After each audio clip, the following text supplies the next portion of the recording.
Hi, I'm here with my friend and colleague, Steve Harden, and we're going to talk a little bit about why anybody would want to learn about Texas history and culture.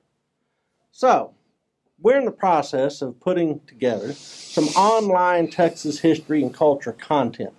Why in the world, Steve, would anybody care to learn something about Texas history?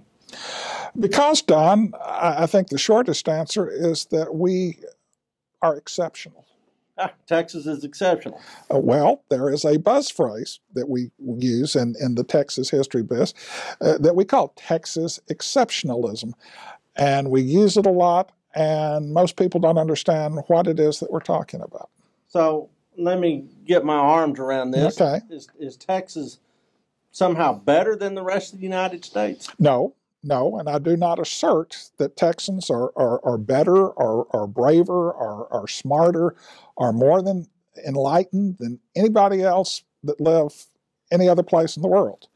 Because I know too many Texans that are sorry SOBs that ought to be in prison if they're not already.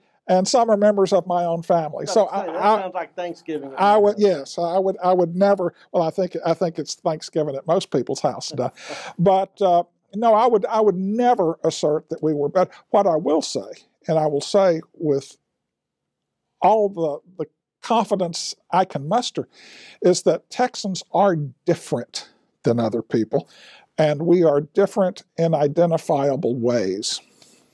So. Does this come about because of their history, their culture? I mean, it does. It does. Because we have a distinctive history, a distinctive geography has over time produced people that have a distinct culture. So different than, say, New England? Yeah, way. Way different than Iowa or Georgia. Or you don't have to go that far. And the remarkable thing to me, I mean, we're right next door to Louisiana. Yeah. I mean, you'd think that there would be a lot of commonality there. Just think how different Texans are from our closest next door neighbor in Louisiana. And my students say, well, Dr. Harden, why is that? And I says, well, it's the difference between the Spanish colonial experience and the French colonial experience. Sure. And even, I mean, talking about Louisiana, Shreveport's different than New Orleans. Sure. And Shreveport looks a lot more like Northeast Texas. Yeah. Well, we're going to explore all these sorts of themes and the history of Texas and the culture of Texas in our online educational course on Texas history and culture. Look for it soon to be delivered online.